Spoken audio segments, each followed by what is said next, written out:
ย็น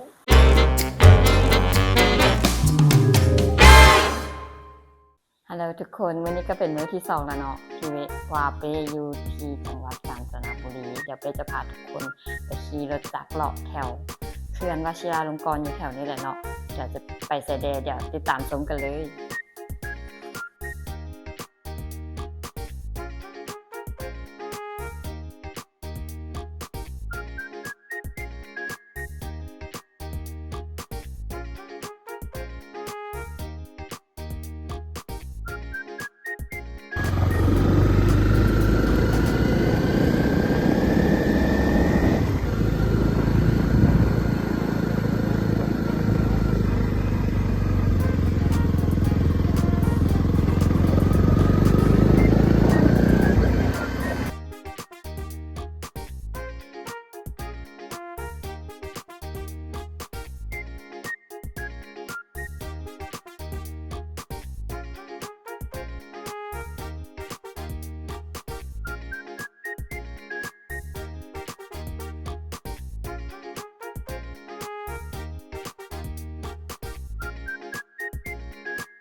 เดี๋ยวเป๊พาทุกคนมาแวะกินข้าวอยู่ร้านนี้เนาะเติมพลังก่อนไปต่อ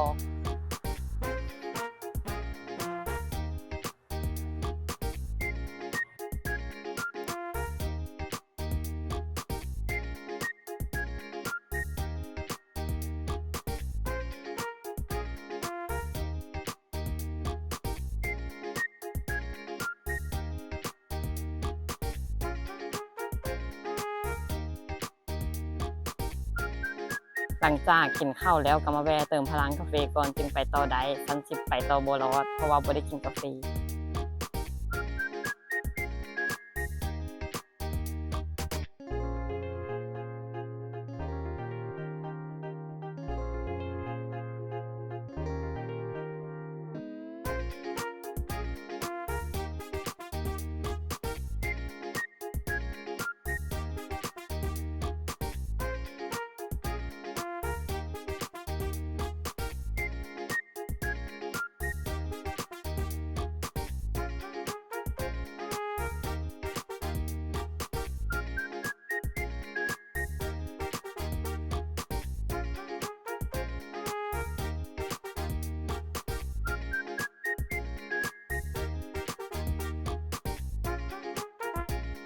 ร้านคาเฟ่ยูเทอริสเนาะติดแม่น้ำแควน้อยซึ่งบรรยากาศทางในห้างนั้นจะแบบมีต้นไม้หลายเนาะแล้วก็จะเฮ็ดมุมให้นักท่องเที่ยวถ่ายรูปสิหนะสายคาเฟ่สายอย่างเป็นนางจิ๋ว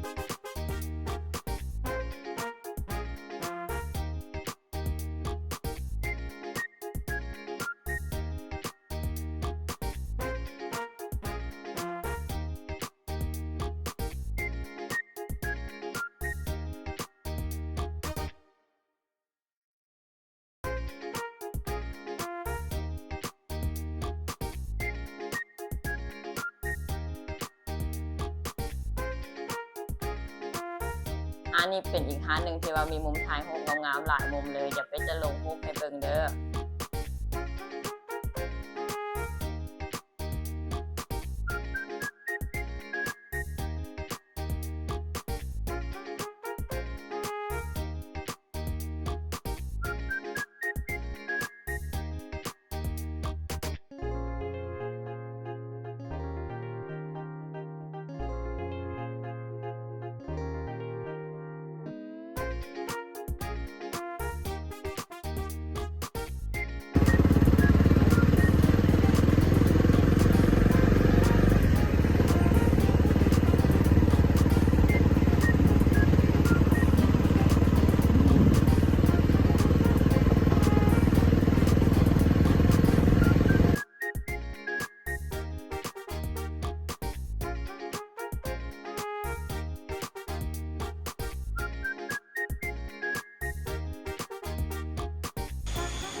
คนตอนนี้เขาก็มา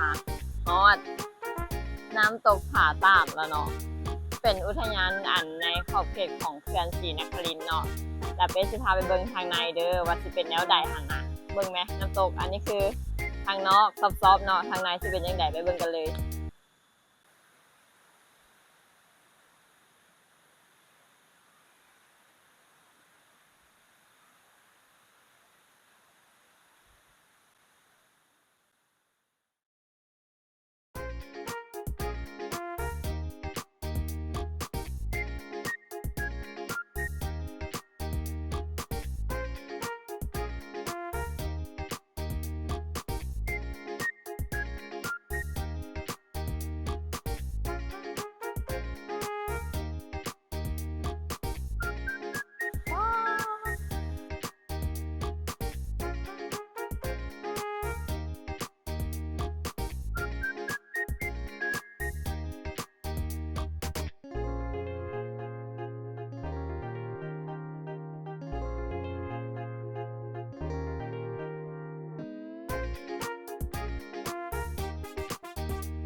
น้ำมันเย็น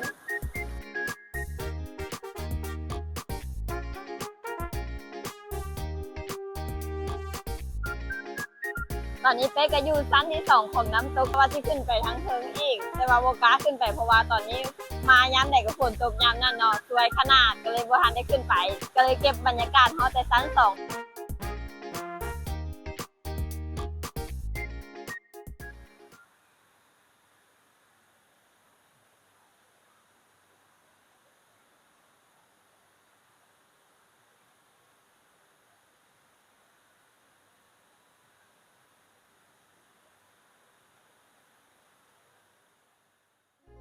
น้ำตกผาตาดจังหวัดกาญจนบุรีนี่แหละ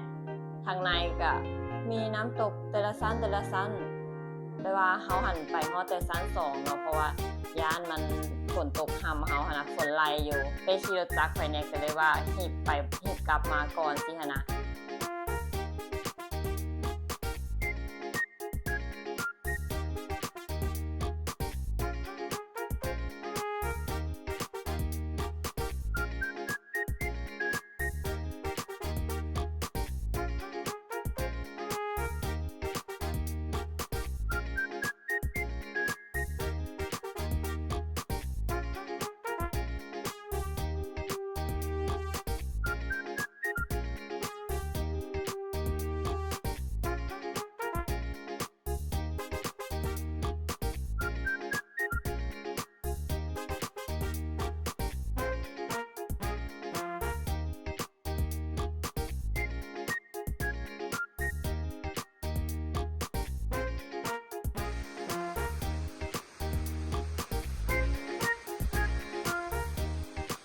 และตอนนี้เป๊กก็พาทุกคนมาที่จุดชมวิวเนินสวรรค์บรรยากาศในรอบๆก็สิมีวิวภูเขาอย่างงามเนาะงามแบบเย็นสบายเลยแหละ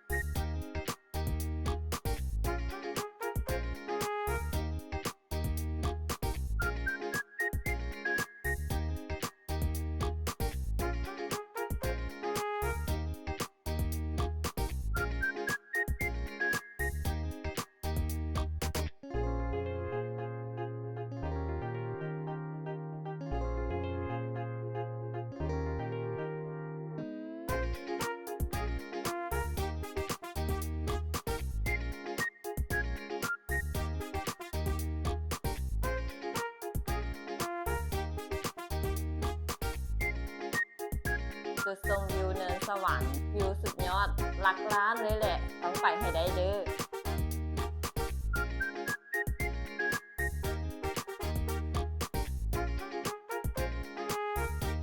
และอีกอย่างหนึ่งอยู่แถวนั้นก็สิร้านกลางเต็นท์ให้พวกเรานำเนาะแต่ว่าโบแน่ใจว่าเพิ่นให้เสียเงินค่า